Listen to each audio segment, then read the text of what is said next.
اعوذ باللہ من الشیطان الرجیم، بسم اللہ الرحمن الرحیم۔ یوم تأتی کل نفس تجادل عن نفسها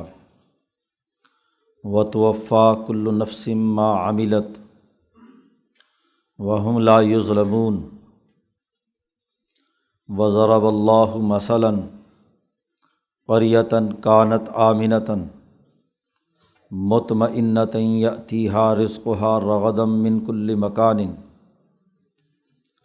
فکفرت بانعم اللہ فاذاقہا اللہ لباس الجوع والخوف بما كانوا یصنعون۔ وَلَقَدْ جَاءَهُمْ رَسُولٌ مِّنْهُمْ فَكَذَّبُوهُ فَأَخَذَهُمُ الْعَذَابُ وَهُمْ ظَالِمُونَ۔ فَكُلُوا مِمَّا رَزَقَكُمُ اللَّهُ حَلَالًا طَيِّبًا وَاشْكُرُوا نِعْمَتَ اللَّهِ إِن كُنتُمْ إِيَّاهُ تَعْبُدُونَ۔ انما حرم علیکم المیتۃ والدم ولحم الخنزیر وما اہل لغیر اللہ بہ فمن اضطر غیر باغ ولا عاد فإن اللہ غفور رحیم۔ ولا تقولوا لما تصف ألسنتكم الكذب ھذا حلال وھذا حرام لتفتروا علی اللہ الکذب ان الذین یفترون علی اللہ الکذب لا یفلحون۔ متاع قلیل ولہم عذاب علیم۔ وعلی الذین ہادوا حرمنا ما قصصنا علیک من قبل وما ظلمناہم وَلَٰكِنْ كَانُوا أَنفُسَهُمْ يَظْلِمُونَ۔ ثُمَّ إِنَّ رَبَّكَ لِلَّذِينَ عَمِلُوا السُّوءَ بِجَهَالَةٍ ثُمَّ تَابُوا مِن بَعْدِ ذَلِكَ وَأَصْلَحُوا إِنَّ رَبَّكَ مِن بَعْدِهَا لَغَفُورٌ رَحِيمٌ۔ صدق اللہ العظیم۔ یہ سورۃ النحل کا رکوع ہے اور پیچھے مضامین کی بات چل رہی تھی کہ تمام اقوام عالم میں جو ہم نے رسول بھیجے ہیں ان کا بنیادی پیغام یہی تھا کہ ان اعبدوا اللہ واجتنبوا الطاغوت، طاغوت سے اجتناب برتو اور صرف اللہ کی غلامی اختیار کرو۔ گویا کہ طاغوت سے آزادی دلانے کا پروگرام تمام انبیاء کا رہا ہے اور اللہ وحدہ لا شریک کی غلامی میں لانے کا۔ اس کے بعد اس کے دلائل دیے گئے تھے۔ پھر جب آزادی طاغوت سے حاصل ہو جاتی ہے تو سوسائٹی کی تشکیل کے لیے تمام سماجی معاہدات کو انجام دینے کے لیے دوسرا قانون گزشتہ رکوع میں بیان کیا تھا، گزشتہ سے پیوستہ میں، کہ ان اللہ یأمر بالعدل والاحسان وایتاء ذی القربی، عدل کا نظام قائم کرو اور بغی، ایک دوسرے کے حقوق پر ڈاکہ ڈالنے یا ظلم کرنے کے لیے جو معاملات اور معاہدات طے پاتے ہیں ان سے بچو۔ گویا کہ کسی ملک میں جو نظام بنایا جائے گا سماجی معاہدات کو حل کرنے کا، وہ عدل و انصاف کی بنیاد پر ہونا چاہیے۔ اس کے بعد سوسائٹی کی سیاسی اور معاشی تشکیل کس اصول پر ہو اسے اس رکوع میں بیان کیا گیا ہے۔ سب سے پہلے ایک بنیادی ضابطہ بیان کیا ہے اور وہ یہ کہ ہر انسان کو اپنے کیے کے نتائج حاصل کرنے ہیں۔ عدل کا تقاضا یہ ہے کہ جو آدمی جو کام کرے، اچھا کرے یا برا، اس کے نتائج بھگتنے کے لیے تیار ہو۔ ظلم کرنے والا ظلم کی سزا پائے اور جو عدل و انصاف قائم کرنے والے ہیں وہ اس کا انعام پائیں۔ دنیا میں تو تم ممکن طور پر اپنی تمام تر طاقت کے ساتھ عدل و انصاف کو قائم کرو اور اس کے مطابق معاملات کو فیصل کرو، لیکن تمام تر کوششوں کے بسا اوقات حالات کا تغیر و تبدل ایسا ہوتا ہے کہ دنیا میں مکمل طور پر عدل و انصاف ہونا بسا اوقات ممکن نہیں رہتا۔ اس لیے ایک ایسا دن اللہ تبارک و تعالیٰ نے مقرر کیا ہے کہ جہاں عدل و انصاف کی میزان اور ترازو لگے گی اور وہاں ہر آدمی کے کام کا پورا پورا بدلہ اور نتیجہ اسے دیا جائے گا۔ یہ نہیں ہو سکتا کہ کسی دنیاوی اسباب کی وجہ سے دنیا میں ظلم ہو رہا ہو اور ظلم کرنے والا سزا سے بچ جائے۔ دنیا میں اگر بچ گیا ہے کسی بھی وجہ سے تو آخرت میں بہرحال نہیں بچے گا، اور مظلوم جس کو دنیا میں انعام ملنا چاہیے تھا وہ اگر نہیں ملا اس کا حق، تو آخرت میں ضرور ملے گا۔ تو یہ پیچھے جو عدل و انصاف کا حکم دیا تھا اس کا تتمہ یا تکملہ پہلی آیت میں اس رکوع کے بیان کر دیا۔ قرآن حکیم کہتا ہے یوم تأتی کل نفس، وہ دن جس میں ہر انسان آئے گا، کوئی اس کا سفارشی نہیں ہوگا، کوئی اس کا مددگار نہیں ہوگا، تجادل عن نفسہا، اسے اپنے آپ اپنے نفس سے متعلق اللہ کی عدالت میں خود ہی بحث کرنی ہے، وہاں کوئی وکیل نہیں ملے گا۔ تجادل عن نفسہا، اسے خود ہی مجادلہ کرنا ہے، جواب سوال کرنے ہیں۔ اللہ کی طرف سے جو بات پوچھی جائے گی اسی کو جواب دینا ہے۔ کوئی بہن بھائی ماں باپ کوئی بھی کوئی ظالم گروہ جس کا وہ حصہ تھا وہ کوئی بھی اس کے کام نہیں آئے گا۔ ہر آدمی کو براہ راست اپنے کیے ہوئے تمام اعمال کا جواب دینا ہے۔ تو اس دن میں ہر نفس آئے گا اور اپنے آپ سے جھگڑ رہا ہوگا اور اپنے آپ ہی جواب دینا ہوگا۔ جب جواب نہیں بن پائے گا تو اپنے آپ ہی الجھے گا کہ تو نے میرے ساتھ یہ حرکت کروائی، تو نے مجھ سے یہ کروایا۔ جیسے انسان اپنے ضمیر کو ملامت کرتا ہے تو اپنے ضمیر سے ہی لڑتا رہتا ہے، تو تجادل عن نفسہا، اپنے نفس کی طرف سے جواب بھی دے گا اور خود جھگڑے گا بھی۔ اللہ پاک فرماتے ہیں توفیٰ کل نفس ما عملت، ہر نفس نے جو بھی عمل کیا ہوگا، معمولی سا ہے، درمیانہ ہے یا بڑا ہے، ما عملت، ہر عمل کا پورا پورا بدلہ دیا جائے گا۔ وہاں مکمل انصاف ہوگا۔ کسی نے کوئی اگر رتی برابر بھی اچھا کام کیا ہے تو اسے بھی کنسیڈر کیا جائے گا اور اس کا بھی جزا ملے گی، اور اگر کسی نے ذرا سا بھی برا کام کیا ہے تو اس کی بھی اسے سزا ملے گی۔ ایسا نہیں ہو سکتا کہ بغیر کسی عمل کے اس کو سزا ملی ہو۔ وَهُمْ لَا يُظْلَمُونَ، اور ان پر قطعی ظلم نہیں کیا جائے گا، کوئی ظلم نہیں ہوگا، بالکل ٹھیک ٹھیک ہر طرح سے شہادتیں موجود ہوں گی، خود اس کے اپنے وجود میں بھی، اس کے ہاتھ پاؤں کان تمام چیزیں، پھر ان کے اوپر جو نگران انبیاء ہیں وہ گواہی دیں گے، پھر ان تمام گواہیوں پر پھر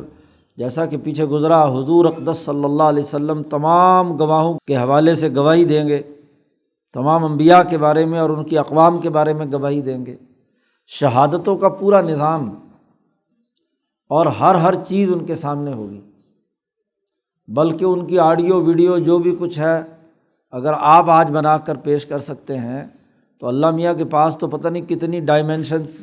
سے اس عمل کے تمام ریکارڈ موجود ہے جو سارا کا سارا نشر کر دیا جائے گا اور سب کے سامنے نشر کیا جائے گا کہ یہ جرم کیا ہے، یہ اس کی حرکات و سکنات ہیں اور یہ اس کو سزا دی جا رہی ہے۔ تو وہاں اب کوئی بھی اس کا حامی نہیں ہوگا، اس کا باپ بھی، بیٹا بھی، بیوی بھی، کوئی اس کے کام نہیں آئے گا۔ تو عدل بہرحال قائم کرنا لازمی اور ضروری ہے۔ تمام معاملات، معاہدات، سماجی تعلقات وہ عدل کے اصول پر قائم ہوں گے تو تب معاشرہ ترقی کرے گا۔ اگر طاغوت کے ساتھ وابستہ رہے اور عدل کے بجائے ظلم اور بغاوت کا نظام رہا تو یہ اگلے دو نتائج پیدا کرے گا جو اگلی آیت میں بیان کیے گئے ہیں، اور بتلایا کہ معاشرہ، سوسائٹی تبھی ترقی کرتی ہے جب دو باتوں پر عمل کیا جائے، وہ نہ ہوں تو دو باتیں اس کے بالکل ضد میں آ جاتی ہیں۔ قرآن حکیم نے بیان کیا ہے کہ وَضَرَبَ اللَّهُ مَثَلًا قَرْيَةً، اللہ تعالیٰ ایک بستی کی مثال تمہارے سامنے بیان کرتا ہے، کانت آمنۃ، وہ بڑی امن و امان کے ساتھ رہ رہی تھی، اس میں عدل و انصاف کا، امن و امان کا نظام موجود تھا۔ امن و امان قائم ہوتا ہے مستحکم سیاسی نظام سے۔ حکومتیں اسی لیے قائم کی جاتی ہیں کہ وہ سوسائٹی میں تمام لوگوں کو ان کی جان مال، عزت، آبرو کو تحفظ فراہم کرے، امن دے۔ ایک ایسی بستی مثالی بستی ہے، اچھی اور عمدہ بستی ہے کہ جس کے اندر تمام لوگ امن سے رہیں، ان کا حکومتی نظم و نسق ایسا ہو کہ کسی آدمی کے اندر بھی خوف کی کیفیت نہ ہو، کانت آمنۃ۔ اور دوسری خصوصیت بیان کی ہے بہترین معاشرے کی کہ مطمئنۃ یأتیہا رزقہا رغدا من کل مکان، کہ وہ مطمئن زندگی بسر کرتے ہوں وہاں کے رہنے والے لوگ کچھ اس طرح سے کہ ان کا رزق وافر مقدار سے، ہر پہلو سے، ہر طرف سے انہیں ملے، من کل مکان، ہر جگہ سے رزق اس کے پاس بڑا وافر آ رہا ہو۔ زراعت سے جو پیدا شدہ مال ہے، تجارت کے ذریعے سے ہے، صنعت کے ذریعے سے ہے، جتنے بھی ذرائع ہیں انسانی احتیاجات کو پورا کرنے والے وسائل کی، وہ تمام کے تمام اسے مہیا ہے۔ تو معاشی طور پر مطمئن اور سیاسی طور پر پرامن، یہ دو اصول مزید انسانی سوسائٹی کی ترقی کے ہیں۔ طاغوت سے آزادی، عدل و انصاف کا نظام، عدل و انصاف کے تمام سماجی معاہدات، تمام اقدار میں بنیادی قدر، ویلیو وہ عدل کی ہے۔ اس کے بعد امن کا سیاسی نظام، اور پھر معاشی اطمینان بخش سسٹم، معاشی نظام، تمام لوگوں کے لیے ہر طرف سے وافر مقدار میں رزق مہیا کرنے کا نظام۔ تو یہ ایک ترقی یافتہ سوسائٹی ہے۔ لیکن اگر یہی سوسائٹی فکفرت بانعم اللہ، امن اور معاشی خوشحالی کی جو نعمتیں ہیں، جب بھی کوئی سوسائٹی ان دونوں کا انکار کرتی ہے، امن کی جگہ پر خوف کی فصل بوتی ہے، دہشت پیدا کر کے سیاسی مقاصد حاصل کرتی ہے، انسانوں میں خوف اور نفرت پیدا کر کے ملک کا سیاسی نظم و نسق اور اپنی چودراہٹ قائم کرتی ہے، یا اسی طریقے سے جو تمام لوگوں کے لیے رزق کی فراوانی ہے،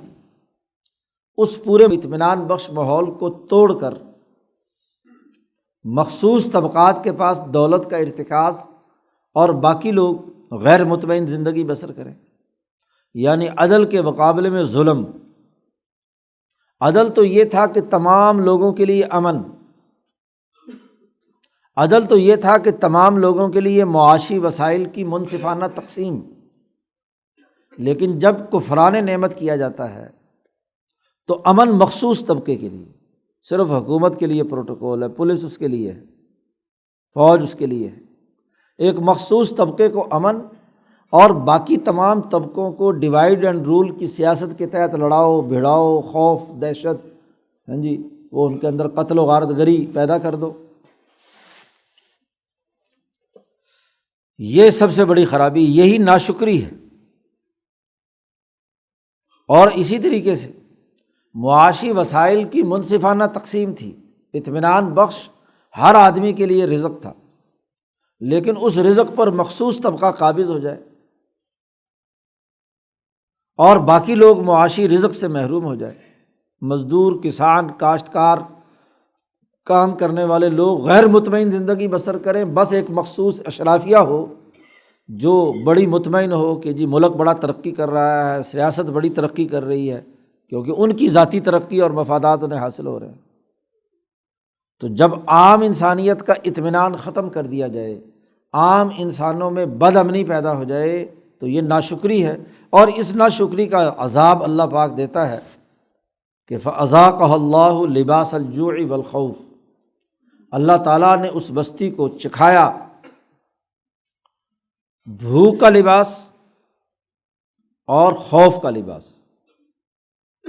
کہ اس سوسائٹی میں حالت یہ ہو گئی، ایک وقت گزرتے کہ اس سوسائٹی میں بسنے والے لوگ بیچارے بھوکے مر رہے ہیں، ایک مخصوص اشرافیہ کے گھر میں تو بہت کچھ، بلکہ فالتو غذا کو ضائع کرنے کا عمل، اور باقی لوگ بیچارے بھوک سے ان کے چمڑے باہر نکل آئے، چمڑوں سے واضح ہونے لگا، بھوک لباس بن گیا، جسم کا حصہ بن گیا، اور خوف اور دہشت وہ بھی ان کا لباس بن گیا۔ تو بھوک اور خوف کے دو لباس اللہ اس کو چکھاتا ہے، کیوں؟ بما کانوا یصنعون، جو انہوں نے حرکتیں کی ہیں، جو انہوں نے کرتوت کیے ہیں، جو کام کیے ہیں انہوں نے، اس کے سبب سے ان کو یہ دو عذاب سے چکھاتا ہے۔ بعض مفسرین کی رائے یہ ہے کہ یہ مکہ کی مثال ہے، ابراہیم اور اسماعیل علیہ السلام نے یہ بستی بسائی تھی، اور اس کے لیے تمام لوگوں کو امن اور تمام لوگوں کے لیے معاشی خوشحالی کی دعا مانگی تھی کہ وَارْزُقْ أَهْلَهُ مِنَ الثَّمَرَاتِ، ان تمام لوگوں کے لیے رزق کی فراوانی دے دے اے اللہ، اور ان کو من دخلہ کان آمنا، جو اس بستی میں داخل ہو وہ امن کے ساتھ رہے۔ تو یہ امن و امان کا نظام موجود تھا، ہر آدمی یہاں عدل و انصاف، امن و امان اور معاشی خوشحالی کے ساتھ رہتا تھا، حالانکہ وہاں کوئی چیز کاشت نہیں ہوتی تھی،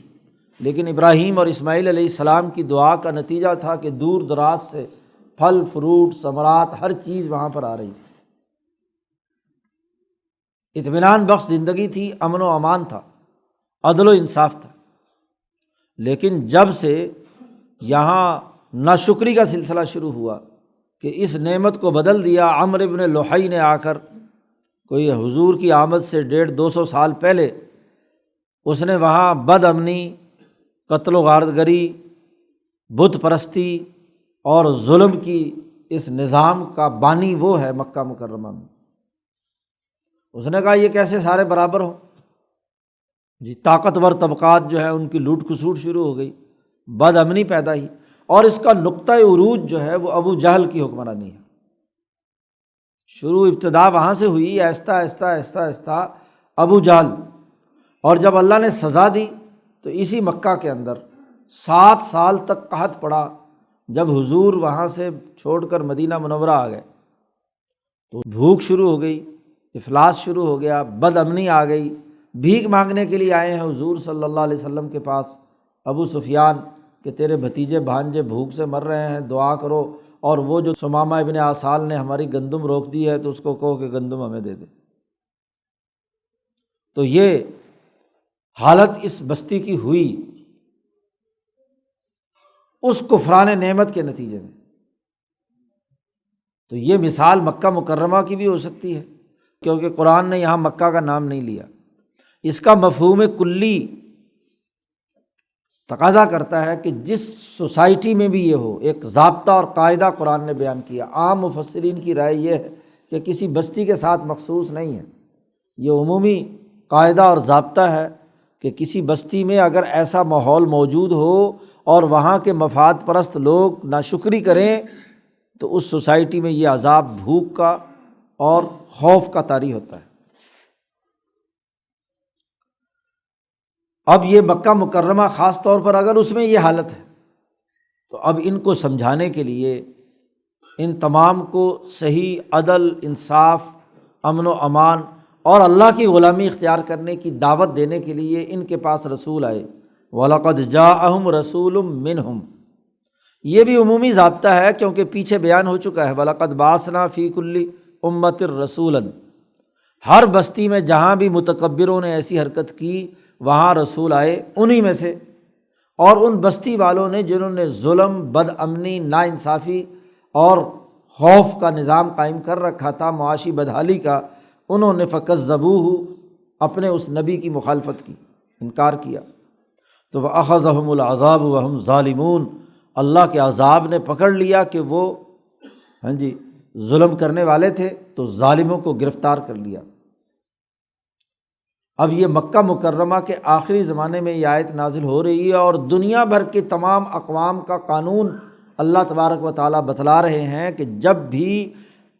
ملکوں اور قوموں میں ایسا معاملہ ہوا، انبیاء ہم نے بھیجے، انبیاء آتے ہی اس وقت ہیں جب سوسائٹی میں ظلم ایسے نقطۂ عروج پر پہنچ جاتا ہے کہ اب اس کو تبدیل کیے بغیر وہاں کی انسانیت کی بقا ممکن نہیں ہوتی، تو رسول آ کر اس ظلم سے روکتے ہیں، لیکن ظالم طبقے اس کی مخالفت کرتے ہیں تو پھر اللہ کے عذاب انہیں پکڑ لیتا ہے، جیسے قوم عاد، قوم سمود، ابراہیم علیہ السلام کی جد و جہد اور کوشش، باقی انبیاء کی،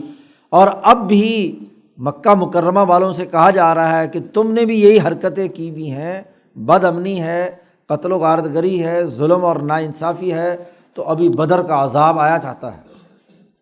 شروع صورت کا آغاز ہی اس سے کیا تھا، اتا امر اللہ، اللہ کی حکمرانی کا دور شروع ہوا چاہتا ہے، اللہ کا عذاب کا کوڑا تم پر برسنے والا ہے، فلا تستعجلوہ، جلد بازی سے مت کام لو، فاخذہم العذاب وہم ظالمون، تو ابھی عذاب اسی قانون کے تحت تمہیں بھی پکڑے گا۔ اب یہ باتیں وہاں کے ظالموں کو سمجھانے کے بعد اب جب نبی اکرم صلی اللہ علیہ وسلم کی جماعت جاتی ہے مدینہ میں تو وہاں جو رزق کی فراوانی ہوئی ہے اس کا تذکرہ ہے، فَكُلُوا مِمَّا رَزَقَكُمُ اللَّهُ حَلَالًا طَيِّبًا، یا عمومی ضابطہ ہے کہ دنیا کی ہر قوم میں ان کو حرام کاری سے روکنے کے لیے ان پر شرط عائد کر دی کہ اس رزق کو کھاؤ جو تمہارے لیے حلال بھی ہے اور طیب بھی ہے۔ طیب پاکیزہ یعنی وہ غذا جو انسان کو جسم کو توانائی دے، بدبودار نہ ہو، خبیث نہ ہو، گلی سڑی نہ ہو، طیب ہو، صالح خون پیدا کرے، فساد پیدا نہ کرے۔ شراب، خنزیر کا گوشت اور اسی طریقے سے دوسری چیزیں ذائقہ تو بہت بے شک بنائیں لیکن وہ جسم میں جا کر فساد پیدا کرتی ہیں،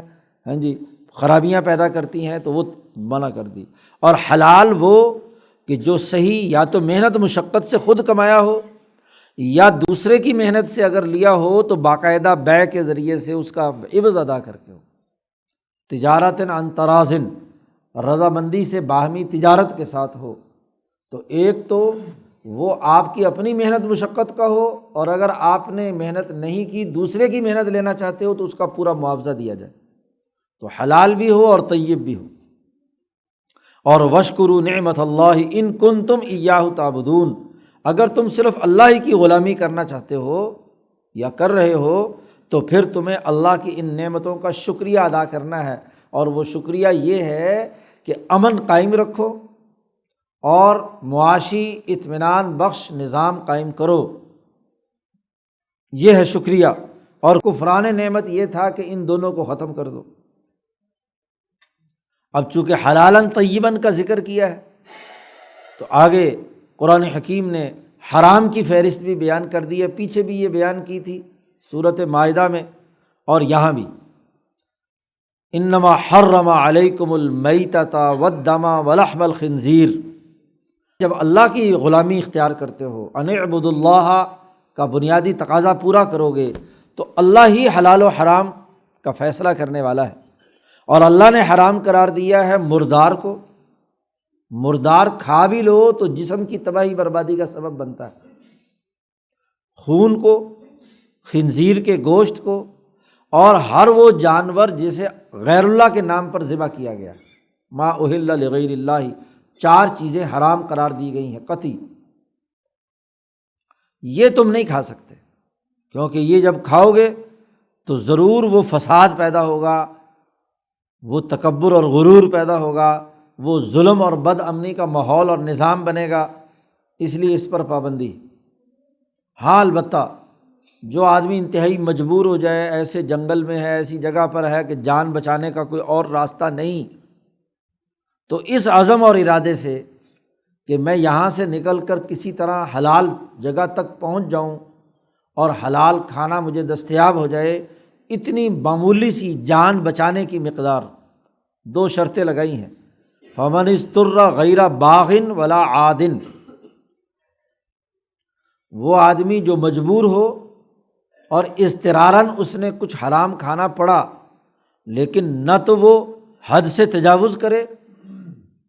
کہ اب حرام کھانے کی اجازت مل گئی ہے، خوب پلیٹ بھر کر پورا کا پورا بکرا چٹ کر جائے، یہ نہیں ہے، بس اتنا جس سے اس کی رمق پیدا ہو جائے، اور دل میں بغاوت بھی نہ ہو کہ اللہ کے حکم کو توڑنے کی بات نہ ہو، مجبوری ہو، ہاں جی، اپنا زور اور طاقت نہ دکھا رہا ہو۔ حضرت نے ترجمہ کیا زور نہ کرتا ہو، جیسے زبردستی اللہ کے حکم کو توڑنے کے لیے جو حرکت کر رہا ہے۔ تو فإن اللہ غفور الرحیم، تو ایسے مجبور آدمی سے اگر ایک آدھ دفعہ ایسا ہو جائے تو اللہ تعالیٰ معاف کرنے والا ہے، رحم کرنے والا ہے، لیکن یہ تمام چیزیں حرام قرار دے دی گئی۔ اب ان کا معاملہ کیا تھا کہ اللہ کے حرام قرار دیے ہوئے کو حلال بنا لیتے تھے، جو اللہ نے حلال قرار دیا ہے اسے حرام، تجارت کو اختیار نہیں کرتے صحیح طریقے سے، سود خوری کو حلال سمجھتے ہیں۔ تو قرآن پاک نے کہا وَلَا تَقُولُوا لِمَا تَصِفُ أَلْسِنَتُكُمُ الْكَذِبَ، اپنی زبانوں سے جھوٹی باتیں مت کہو، جھوٹ اپنی طرف سے گھڑ لینے کی بات مت کرو، ھذا حلال و ھذا حرام، کہ یہ حلال ہے اور یہ حرام ہے، اور تم اللہ پر جھوٹ بولو، گھڑو، بلکہ بہتان تراشی کرو۔ اللہ نے جو چیز حلال قرار دی ہے اس کو تم اپنی طرف سے حرام بنا دو اور اللہ کی طرف نسبت کرنے لگو، یا اللہ نے جسے حرام قرار دیا ہے اس کو خود اپنی طرف سے حلال بنا کر کہو کہ اللہ نے یہ حلال قرار دیا ہے۔ جیسے یہودیوں کی عادت تھی، خنزیر کو حلال قرار دے دیا، خون کو، مردار کو، ان کو حلال بنا دیا، ایسا مت کرو۔ ان الذین یفترون علی اللہ الکذب، جو لوگ اللہ پر جھوٹ بولتے ہیں وہ کبھی کامیاب نہیں ہوں گے، لا یفلحون۔ زیادہ سے زیادہ دنیا میں یہ سرمایہ پرست مفاد اٹھائیں گے تو متاع قلیل، یہ بہت تھوڑا سا سامان ہے دنیا کی زندگی کا۔ کیا آدمی جب بھی کوئی اچھی سے اچھی غذا بھی کھائے تو بس جب تک منہ میں رہتی ہے تو لذت ہے، اس کے بعد گئی معاملہ ختم۔ متاع عربی میں کہتے ہیں ایسی چیز کو کہ جسے ضرورت کے وقت استعمال کیا جائے اور جب ضرورت پوری ہو جائے تو پھینک دے، جیسے ٹیشو پیپر ہے۔ پرانے زمانے میں پرانے کپڑے کاٹ کر چھوٹے چھوٹے رومال بنا لیتے تھے، ناک صاف کرنے کے لیے، تھوکنے کے لیے، منہ چہرہ صاف کرنے کے لیے، اور صاف کیا اور اٹھا کر کوئی ناک صاف کر کے رومال پھر جیب میں رکھ لیتا ہے، جی، تو اس ٹیشو کو پھینک دیتا ہے۔ تو متاع ہے، ضرورت ہے دنیا میں، جب تک تمہیں زندہ رہنا ہے ان چیزوں کی ضرورت ہے بقا کے لیے، بس متاع کے طور پر ہے۔ وَلَهُمْ عَذَابٌ أَلِيمٌ، لیکن اگر اللہ کے حلال کیے ہوئے کو حرام بناؤ گے اور اللہ کے حرام کو حلال بناؤ گے تو وَلَهُمْ عَذَابٌ أَلِيمٌ، ان کے لیے دردناک عذاب۔ یہ جو تمہارے لیے 4 چیزیں حرام قرار اللہ نے دی ہیں، یہ ہم نے یہودیوں پر بھی حرام قرار دی تھی۔ وَعَلَى الَّذِينَ هَادُوا حَرَّمْنَا مَا قَصَصْنَا عَلَيْكَ مِن قَبْلُ، جو ابھی ہم نے آپ کے سامنے فہرست گنوائی ہے 4 چیزوں کی، یہ ہم نے ان پر بھی حرام قرار دی تھی، لیکن انہوں نے ان حلال کو حرام بنانا شروع کر دیا۔ تو وما ظلمناہم، ہم نے ان پر ظلم نہیں کیا، ولیکن کانوا انفسہم یظلمون، وہ خود ہی اپنے اوپر ظلم کرنے والے تھے۔ اب اس تیسرے اور چوتھے قانون میں امن اور معاشی اطمینان کی بات کی گئی تھی، اور اس کی ضد بھوک اور اسی طریقے سے خوف کے لباس کی تذکرہ کیا گیا۔ اب ماضی کی تاریخ مثال بیان کر رہے ہیں، آگے مزید دلائل سے اس کو واضح کر رہے ہیں کہ جنہوں نے ان قوانین کو توڑا انہوں نے خود اپنے اوپر ظلم کیا اور اس ظلم کے نتیجے میں وہ عذاب میں مبتلا ہوئے۔ ہاں البتہ ثم ان ربک للذین عملوا السوء بجہالۃ، جنہوں نے جہالت اور ناواقفیت کی وجہ سے کوئی برا کام کر لیا لیکن اس کے بعد توبہ کر لی، ثم تابوا من بعد ذلک واصلحوا، اپنے اعمال درست کر کے سوسائٹی میں عدل و انصاف اور امن و امان قائم کر لیا، تو پھر تیرا رب اس کے بعد ان کو معاف کرنے والا ہے، رحم کرنے والا ہے۔ مقصد عذاب دینا ہی نہیں ہے، مقصد تو سوسائٹی کو درست کرنا ہے۔ اگر عدل، امن اور معاشی خوشحالی اور اطمینان بخش نظام بنا لیں، توبہ کر لیں اپنے پرانے کیے ہوئے جو جہالت کی وجہ سے کام کیے ہیں، تو اللہ تعالیٰ معاف کرنے والا ہے۔ لیکن اگر اسی پر ڈٹے رہیں، باوجود نبی کے ہدایت اور رہنمائی کے، باوجود مصلحین کے اس بات کو بتلانے کے کہ سوسائٹی انہی اصولوں سے ترقی کرتی ہے، اس پر ڈٹے رہیں گے تو ہم ان پر ظلم نہیں کرنے والے، یہ خود اپنے اوپر ظلم کرنے والے ہیں اور اس کی سزا پائیں گے۔ تو قرآن حکیم نے اس رکوع میں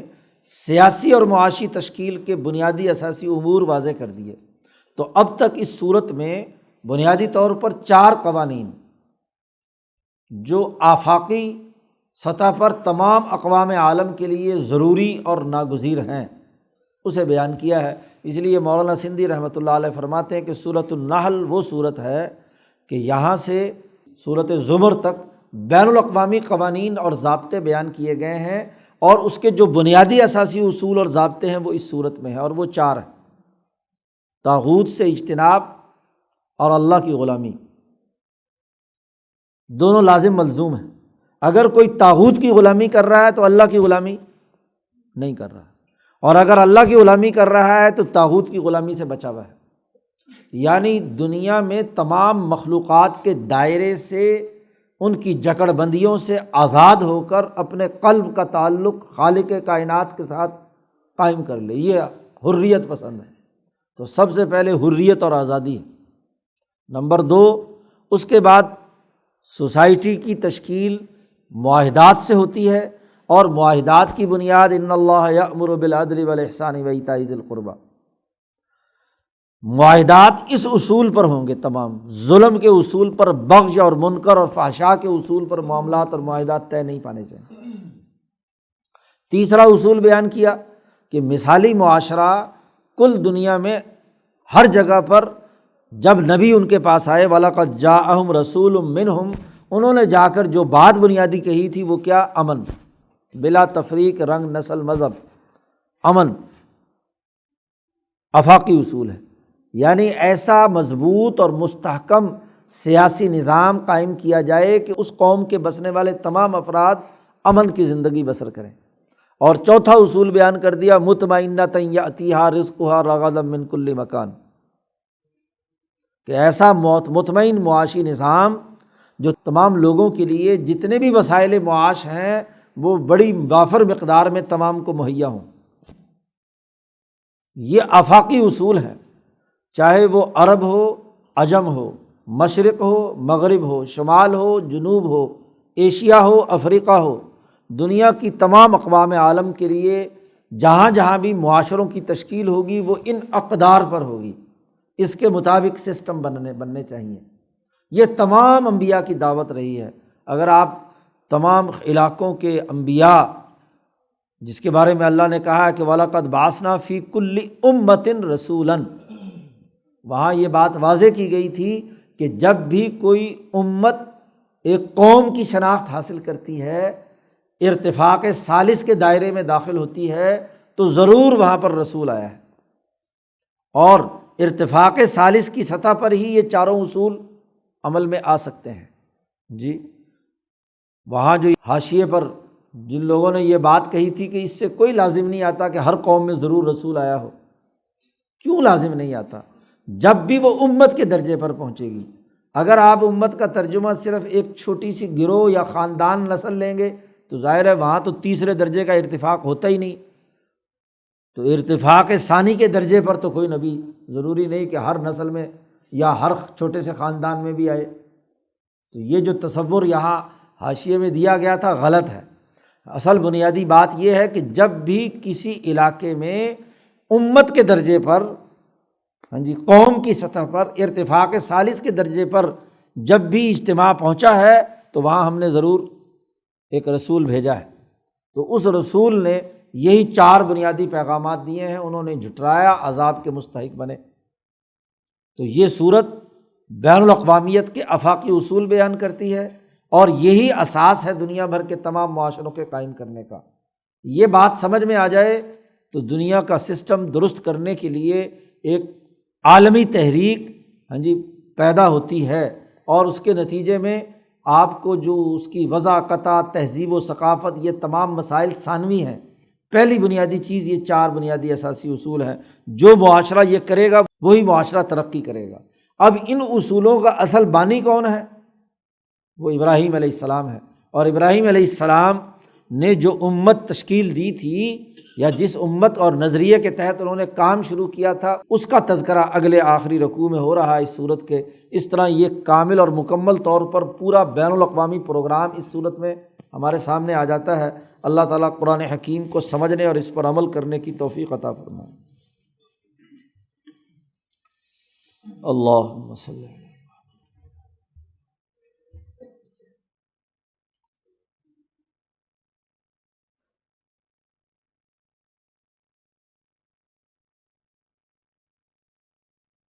اجمعین۔